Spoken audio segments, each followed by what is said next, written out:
Hi, Debbie Lichter here, founder of the Congruence Code and Free from Food Addiction. And today we are talking about how to live in your fullest potential. So here's what I like about this conversation is that to even be in the inquiry of how can I live my fullest potential, you've already got to be a high achiever. You've already got to be someone who's already on a spiritual path or a personal development path, somebody who wants to better their lives. So I already know who I'm talking to. And I also can probably sense that this is not your first rodeo in spirituality or in personal development. You're not at the kind of the beginning stages of this. You've probably been on this path for a while. And so today, what I want to share with you are 3 keys to really help you get to that next level. And we're talking about the nuances, right? We're talking about those small distinctions because you've already implemented so many other shifts and tools and trainings before. So what I want to offer you are 3 new ways of being and seeing. And really, this is less about a conception or an idea or a concept that I want you to mull around in your head, and something rather that I really want you to take action on. So at the end of the video, I'm going to give you some options of things that you can take action on so that you can really implement this and put this into action in your own life and see some real results and some real change. So make sure to stick around for that. So the first key that I really want to share, and this is actually part of, one of the common mistakes that I really see in high achievers who are on a spiritual path, who are doing so much right, is that we have a tendency to really rely on and put all our eggs in the basket of all the things that we know. Because everything that we know, this incredible wellspring of information that we have, has brought us to where we are, and we've gotten pretty far. And so, of course, it follows that we'd want to use those same resources, those same faculties, to continue on our path to really get to that next level. But here's the problem. Is that everything that we know brought us to where we are. But in order for us to go any further, we're going to have to set it aside. We're going to have to set aside what we think we know and open ourselves up for a new experience. And so what I find is one of the biggest challenges and one of the biggest areas that when a high achiever or someone on a spiritual path can really, really integrate this piece. This is a game changer. This alone will change your life. And here it is. It's going from being in control to being in trust. So what do I mean by that? So, oftentimes there's this idea of, okay, well, let me just get things under control. Let me fully understand a situation. Let me wrap my head around it. Let me figure it out. Let me figure out all the different parts and pieces so that I can feel more comfortable, that I can feel safe. And then from that place of informed decision, I can then go ahead and make that change in my life. I can move forward and I can take that action. But here's how it works. When we're talking about, that might have gotten you the first 80% there. But when we're talking about that 20%, control can't live in that world anymore. We've got to actually ditch the control. Now that doesn't mean that it means that it's just, it's a free-for-all and then the bottom falls out and then I don't know what happens. No. The opposite of control is trust. So what would it look like to dive in with both feet, to be all in without having everything figured out, without having all your T's crossed and your I's dotted, without knowing what's around the corner?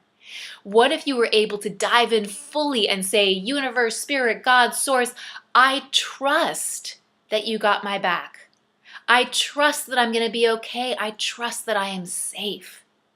This is so huge. So huge. And so this is one of those qualities, those ways of being that we really want to cultivate in order for us to live in that elusive 20%. So what else do we need?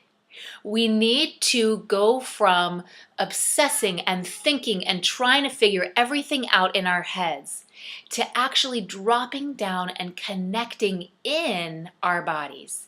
Now, I want to be really clear that I'm not just saying connecting with our bodies. I'm not just talking about listening to your body. I'm talking about actually connecting in your body, getting intimate with the sensations and the experience of being in your body. This is an area where a lot of us really struggle. I mean, I was a health and fitness expert. I was a Pilates expert, and I didn't realize how up in my head I was all of the time. I also didn't realize that the extent to which I was feeling overwhelmed and anxious and obsessed all had to do with the extent that I was cut off from being in my body. And so one of the qualities that is going to be paramount to really, really cultivate the way of being that's going to allow you to play in that elusive 20% is being able to be in your body. And I'm not just talking about exercise. I'm not just talking about nutrition. All that stuff is great. I'm actually talking about a neurological, physiological level. Can I be in me? You know, it is so fascinating, and I notice for myself how often I am in distraction or in some other kind of thing that's taking me outside of the present moment.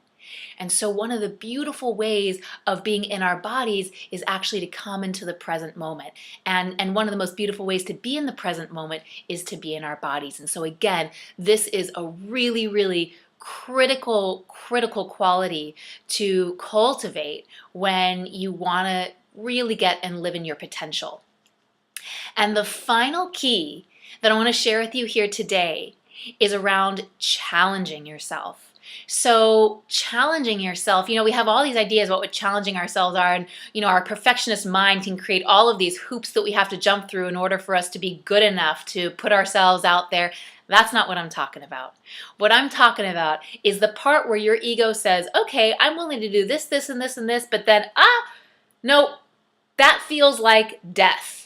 For me to really put myself out there and do that thing, for me to really ask for that thing, for me to really request this, or to put myself in the company of this, or to step onto the stage of that would blow me out of the water. That would just be, there's no way.